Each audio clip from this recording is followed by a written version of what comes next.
Good morning, everyone. Today's lecture is bleeding disorders. The learning objectives for today's lectures are introduction, what is bleeding disorder, what is the etiology. There are different types of bleeding disorders. So vascular bleeding disorders, platelet bleeding disorders, and summary. So introduction.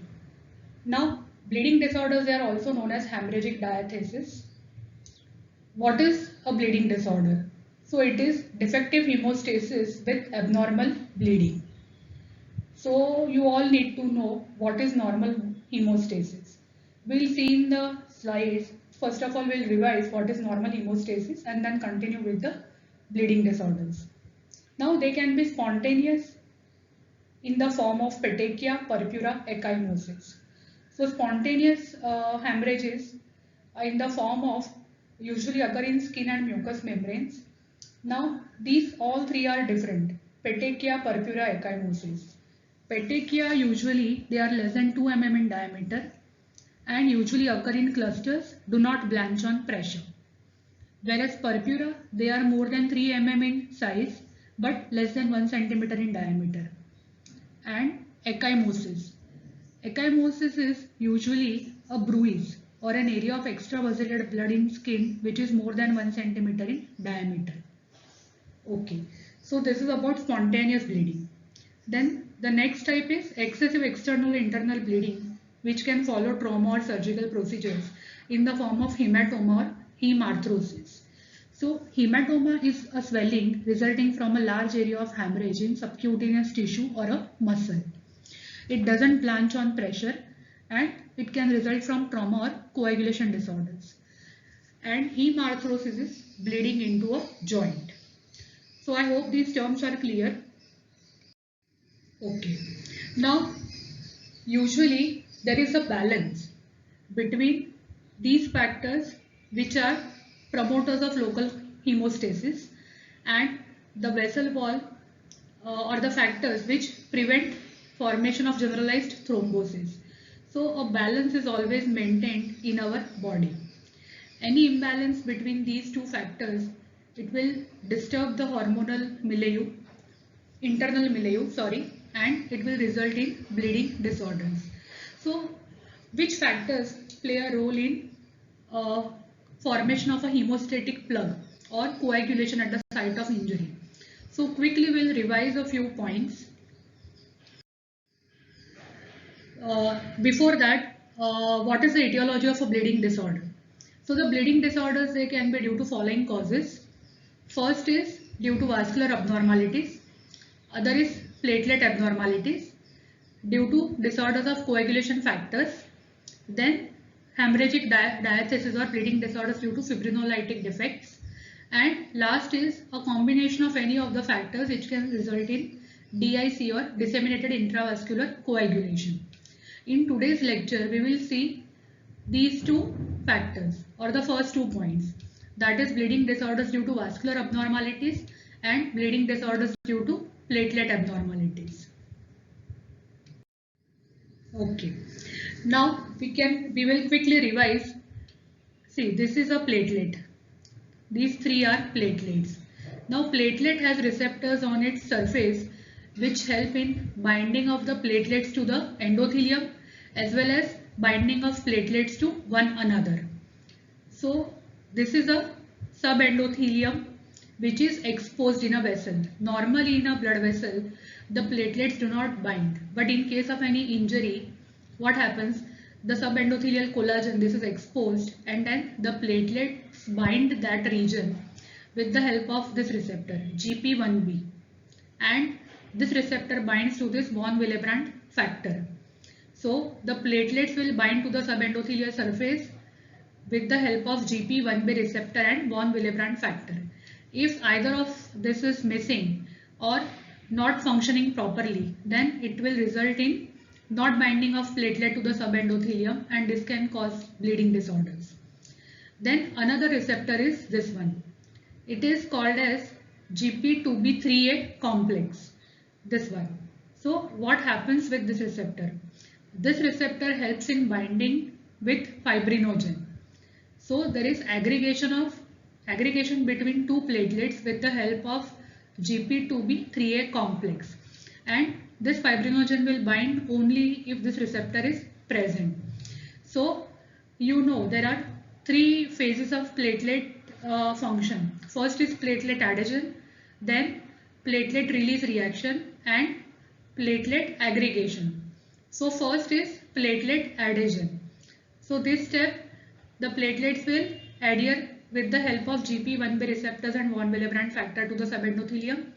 Second is they have two types of granules in the platelets, alpha granules and dense granules. So once they attach, they have a shape change and they release the granules which have different factors we'll see later on. And the third step is platelet aggregation. That means binding of platelets to one another with the help of GP2B3A complex. So deficiency of this factor will result in Glanzmann's thrombasthenia. So all these factors are very necessary, and if either one of this is absent or not functioning properly, then bleeding disorders can result. Okay, now just we'll quickly revise the normal hemostasis. So what happens first step when there is a vascular injury? So what happens? The subendothelial, this collagen is exposed, and there are local neurohumoral factors which cause transient vasoconstriction. So if the injury is minor, the vessel will vasoconstrict and try to stop the blood flow. But if the injury is of a large caliber and the vasoconstriction will not be able to stop the blood flow, then what happens? The platelets will be activated. So first step is adhesion via these receptors, glycoprotein 1b, GP1b receptor and von Willebrand factor, as we saw in the last slide. So the exposed extracellular matrix, it will be this platelets will bind to this ECM and they are activated. Once activated, they undergo a shape change and granule release. So alpha granules and dense granules, and they release ADP and thromboxane A2. So these factors then will cause, they bring additional platelets into the picture. So many platelets are then brought to this site and they are aggregated with the help of this complex GP2B3A receptor, which helps in binding of this receptor to fibrinogen, and it forms a primary hemostatic plug. So you can see in this figure, first here the extracellular matrix is exposed because of injury. The local neurohumoral factors will come into picture like transient vasoconstriction. Now this is the the primary hemostasis mechanism. That means the platelets will be adhering to this vessel wall, exposed vessel wall, then shape change, granule release, then release of ADP and thromboxane A2, which causes recruitment of additional platelets, and then all the platelets will aggregate with the help of GP2B3A complex to fibrinogen and form a primary hemostatic plug. This is primary hemostasis. Now see what is secondary hemostasis. So local activation of the coagulation cascade. Now the coagulation cascade means all the coagulation factors will come into play here.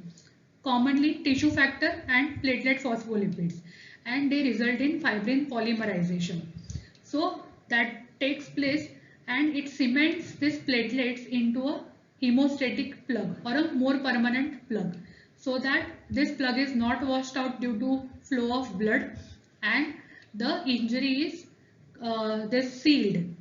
So here first of all tissue factor comes into picture, phospholipid complex compression, there is thrombin activation and polymerization of fibrin strands, and a secondary plug is formed.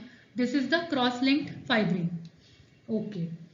Now what happens? This coagulation cascade has started here, but the injuries occurred as only this side. So the body will try to prevent activation of clotting factors at other sites. So this is called as counter-regulatory mechanism, and tissue plasminogen activator is a major activator here. So it will activate plasmin. That means plasminogen will be converted to plasmin and it will try to lyse the plug. So the coagulation cascade is not activated at other sites, and they confine this process to the site of injury only and not at other sites. So this is about the normal hemostasis. Now let us quickly revise the coagulation pathways. There are two pathways, intrinsic pathways and the extrinsic pathway.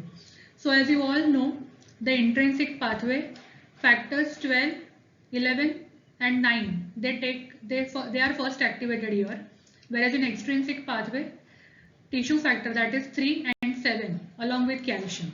So they are activated here initially, and ultimately what happens, both the pathways, they merge here. So it is called as a common pathway where factor 10 is activated, and this factor 10, it converts prothrombin to thrombin. This thrombin, it helps formation of fibrinogen, converts fibrinogen to fibrin monomers, and then these monomers, they form a fibrin plug. They are bound together. So this is about normal coagulation cascade. Now here what happens, this is the fibrinolytic process. These monomers, they are degraded so that the healing process or the hemostatic plug is confined to the site of injury only, and they release fibrin degradation products. Here plasminogen comes into picture. So plasminogen is converted to plasmin, and this plasmin will then convert fibrinogen and fibrin monomers into fibrin degradation products or FDPs.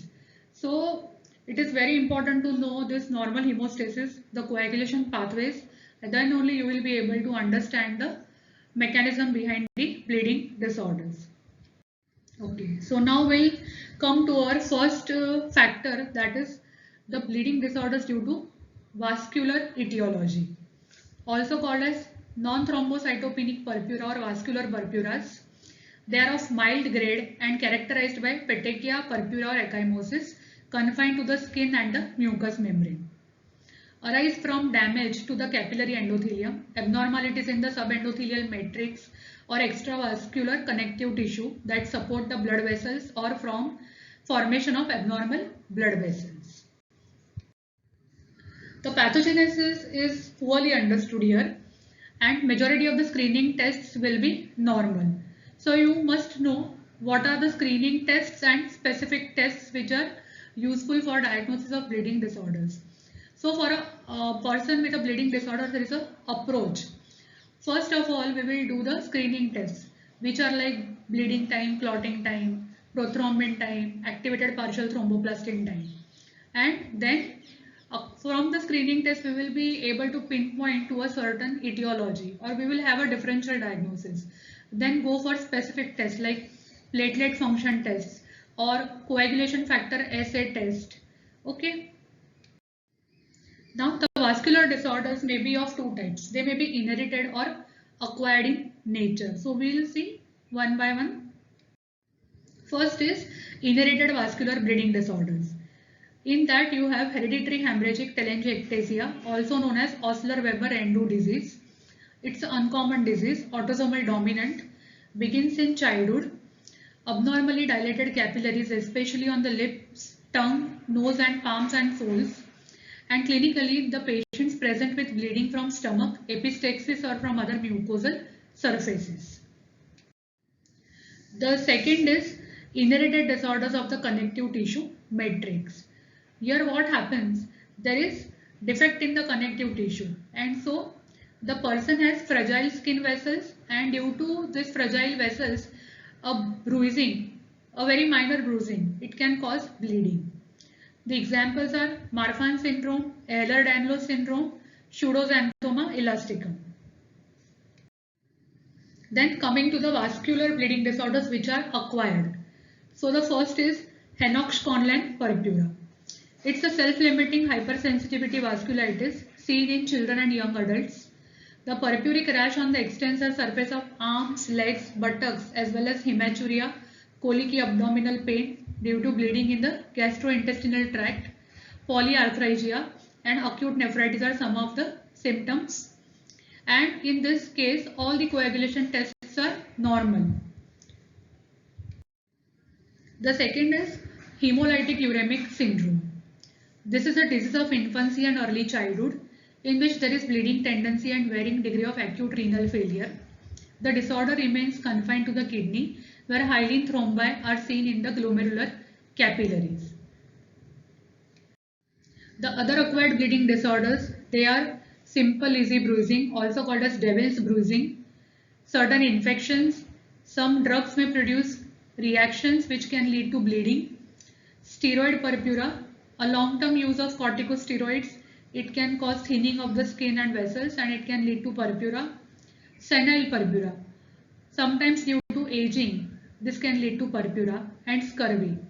In scurvy, as you all know, there is defective collagen. So there is problem in the connective tissue matrix and it can lead to bleeding. Most common is bleeding in the gums. So this was all about the bleeding disorders due to vascular etiology. Now the second group is bleeding disorders due to platelet disorders. Now there are three different groups in which the etiology or the diseases have been divided.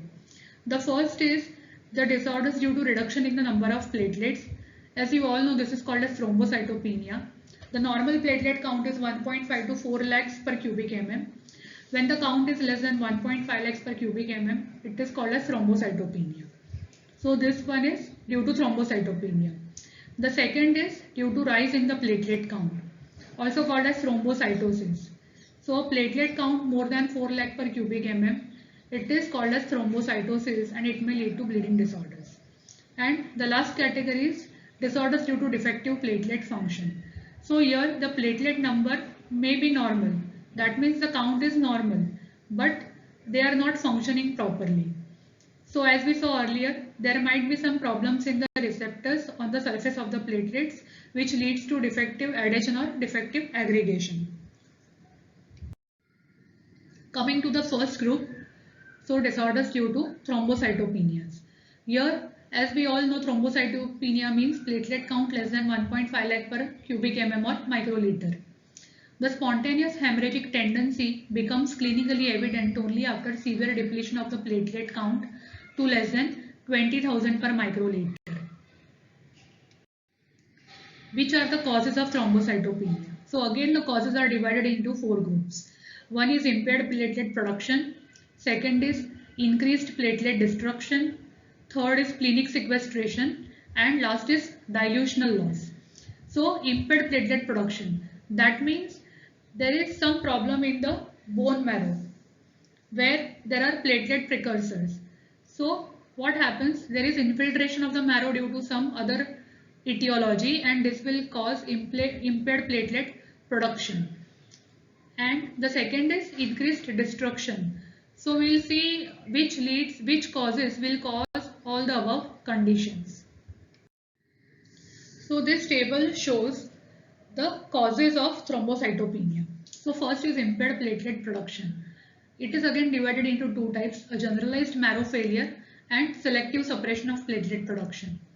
So certain disorders like aplastic anemia, leukemias, myelofibrosis, lymphomas, carcinomas, they will cause infiltration of the bone marrow and it will suppress or there will be a loss of this megakaryocytes in number. So the total number will be reduced and it will affect the production of platelets. Whereas the second group is selective suppression of platelet production. So certain drugs like quinidine, quinine, sulfonamides or alcohol, they will act only on the platelet precursors and suppress the lineage of platelets. So this is one, impaired platelet production. The second is accelerated platelet destruction. So there are other causes which can cause destruction of the platelets and we'll see most common of those causes are, first is immunologic thrombocytopenias. They are divided into again ITP, neonatal post-transfusion, isoimmune, drug-induced, secondary immune thrombocytopenias, and second is increased consumption. Where, for example, in TTP, thrombotic thrombocytopenic purpura, then DIC, giant hemangiomas, microangiopathic hemolytic anemias. In these conditions, the platelet consumption will be increased. Third group is splenic sequestration. In cases of splenomegaly, the platelets will be sequestered in the spleen. So overall quantity in the blood will be reduced. And last group is dilutional loss. So massive transfusion of old stored blood, it can lead to bleeding patients, it can lead to a loss of platelets and reduction in the count of platelets. Now these 3-4 causes, they are most commonly seen, and we will see them one by one. The first is drug-induced thrombocytopenia. So certain drugs, they will suppress the megakaryocyte production. It causes formation of drug antibody complexes which damages the platelets. The examples are certain chemotherapeutic agents, alkylating agents, anthracyclines, antimetabolites, certain antibodies like sulfonamides, rifampicin, penicillin, and some drugs used in cardiovascular diseases like digitoxin, thiazide, diuretics, diclofenac, acyclovir, heparin, and excessive ethanol consumption. So all these drugs, they will cause suppression of the megakaryocyte production and it causes platelet damage. So ultimately there will be thrombocytopenia. Clinically, the patient presents with acute purpura. The platelet count is often below 10,000 per microliter. Bone marrow shows normal or increased number of megakaryocytes, and the treatment is obviously to stop the offending drug or it replace if possible with the drug having the same effect. The second category is heparin-induced thrombocytopenia. Thrombocytopenia is generally not so severe here. Heparin-induced thrombocytopenia is thrombosis rather than bleeding and formation of antibody against platelet factor 4 heparin complex. This antibody activates the endothelial cells and initiates thrombus formation. It occurs in small proportion of cases after 5 to 10 days of heparin therapy. So this doesn't occur in all the persons who are given heparin for treatment, and some people develop this thrombocytopenia maybe after 5 to 10 days of starting of therapy. As we saw that heparin will form a antibody against platelet factor and heparin complex, and this causes destruction of the platelets and leads to thrombocytopenia.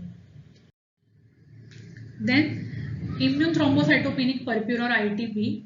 This is an immunologic destruction of platelets, normal or increased megakaryocytes in the bone marrow. It is divided into two types, acute or chronic, on the basis of duration of the illness, and both the variety, acute and chronic, they have different pathogenesis. So first, acute ITP or acute immunological thrombocytopenic purpura. It is a self-limiting disorder seen usually in children following recovery from a viral illness. Example, hepatitis C, infectious mononucleosis, cytomegalovirus infection, HIV infection, or a upper respiratory illness. The onset here is sudden with severe thrombocytopenia and recovery occurs in few weeks to 6 months. The mechanism of action here is formation of immune complexes which contain the viral antigens. There are antibodies which are formed against these viral antigens, and these antibodies, they cross react with the platelets. This leads to the immunological destruction of the platelets in the body, leading to thrombocytopenia. The second type is chronic ITP. It is more common in adults, especially women of childbearing age 20 to 40 years. This develops slowly and it may persist for years. Here the mechanism of action is different. Here there are formation of antiplatelet autoantibodies.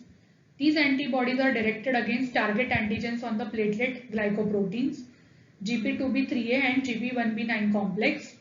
The sensitized platelets, then they are destroyed mainly in the spleen and are phagocytosed by the reticuloendothelial cells, ultimately leading to thrombocytopenia. Clinical manifestations include petechial hemorrhages, easy bruising and mucosal bleeding, such as menorrhagia in women, nasal bleeding, bleeding from gums, melena and hematuria. Splenomegaly and hepatomegaly may occur in some cases, but lymphadenopathy is quite uncommon here. The other variety is TTP or thrombotic thrombocytopenic purpura and hemolytic uremic syndromes. So these are group of thrombotic microangiopathies which are characterized by triad of thrombocytopenia, that is platelet count less than 1.5 lakhs per cubic mm, microangiopathic hemolytic anemia, and formation of hyaline fibrin microthrombi in the microvasculature throughout the body. So here these three things occur and this leads to destruction of the platelets. It is a fulminant and lethal disorder occurring in young adults. Intravascular microthrombi, they are composed predominantly of platelets and fibrin. The pathogenesis is, first there is endothelial injury. So the subendothelial collagen is exposed, then release of von Willebrand factor and procoagulant material from the endothelial cells, and this causes formation of microthrombi. So this covers the first group, which is disorders due to less count of platelets or thrombocytopenia. The next group is thrombocytosis or disorders due to platelet count of more than 4 lakh per microliter. They are divided into two: primary, secondary or reactive. So primary is thrombocytosis due to myeloproliferative disorders, and the secondary or reactive is the platelet count increases due to some etiology like hemorrhage, trauma, infections, malignancy and splenectomy. So in response to the above causes like hemorrhage, trauma, there is reactive increase in the count of platelets and it is called as reactive thrombocytosis. Coming to the last group, it is disorders of platelet functions. So the normal platelet function, as we saw earlier, you need to know what a normal platelet looks like and what are the receptors on the surface of the platelet. So again we will have a quick revision. So this is a platelet and there are granules inside platelets, alpha granules and dense granules. So the main events which occur in primary hemostasis, they are, first there is platelet adhesion. That means at the exposed or the site of injury, the platelets will bind to the exposed collagen in the vessel with the help of this one, von Willebrand factor and GP1B complex. This receptor is present on the surface of the platelets. So this is the first step, platelet adhesion. Then there is release reaction. So the platelets, once they bind to the exposed collagen, they will undergo some shape change and the granules will be released from the platelets. The granules, they may contain fibrinogen, thrombospondin, thromboxane, A2, heparinase, ADP, platelet factor 4, thrombin. So all these released agents, they will then help in sealing of the plug at the site of injury. So they play an active role in hemostasis. And the third step is platelet aggregation. So different platelets, they come together and they are bound to one another with the help of GP2B3A complex. And fibrinogen is the connecting factor here. So these factors or these receptors, GP1A2A complex, von Willebrand factor and 2B3A. So if any one of these three is absent or if it is not functioning properly, then the platelet adhesion or aggregation will not take place and it will affect the entire hemostasis process. So the disorders, they are divided into hereditary disorders and acquired disorders. First is hereditary disorders. First, defective platelet adhesion. So here what happens? There is problem in the adhesion of platelets. It is called as Bernard-Soulier syndrome. It's an autosomal recessive disorder and here there is deficiency of platelet membrane glycoprotein 1B receptor complex, which is necessary for adhesion of platelets to the vessel wall via the von Willebrand factor. So as you saw, if this receptor is not present, then the platelets will not bind to the vessel wall and the further steps will not take place in hemostasis, ultimately resulting in bleeding. Next is von Willebrand's disease. So again here deficiency of von Willebrand factor in the plasma. So as I told you, if either one of them is not present, either the receptor complex 1b or the von Willebrand factor, then platelets will not be able to adhere to the vessel wall. Presence of both the factors is necessary, the receptor as well as the von Willebrand factor. Then only proper adhesion of the platelet to the vessel wall will take place. Then second is defective platelet aggregation. So as you know, this receptor, the GP2B3A complex, this is necessary for aggregation of platelets with one another. The disorder's name is Glanzmann's thrombasthenia. It's an autosomal recessive disorder, and here there is failure of platelet aggregation due to absence of GP2B3A receptor on the platelets. So they will not be able to aggregate, the fibrinogen molecule will not be able to connect to the platelets, and it will not form a platelet plug. So the hemostasis will be severely affected and bleeding will ensue. And disorders of platelet release reaction. So all the three steps are very necessary: the platelet adhesion, platelet release reaction and platelet aggregation. Here all the receptors are present, but the contents of the granules, they are not released. So the functions of the contents, they will be compromised, and it will not be able to bring another platelets into the site of action, or the platelets will not be aggregated. So all these things will ensue and the steps will be affected. Two types of granules are there, the dense granules and the alpha granules, and there will be defective release of ADP, prostaglandins and serotonin. And each factor has a role to play in hemostasis, which will be compromised, and hence bleeding will ensue. So the disorder of platelet adhesion, then platelet aggregation, and disorder of platelet release reaction. The last is acquired disorders. The acquired disorders, they are due to a number of causes, and few of the causes are listed: prolonged use of aspirin, uremia, liver disease, multiple myeloma, myeloproliferative disorders. These are the causes which can lead to bleeding due to defective platelet functions. Okay. So summarizing everything, what is a bleeding disorder? So bleeding disorder, for a normal hemostasis and normal platelet function is necessary, and they are divided into disorders of vascular etiology and disorders of platelet etiology. In vascular etiology, you again have hereditary and acquired disorders, and in bleeding due to platelet disorders, they are divided into three categories, like the disorders due to thrombocytopenia, due to thrombocytosis, and due to defective platelet functions. Okay, so that's all.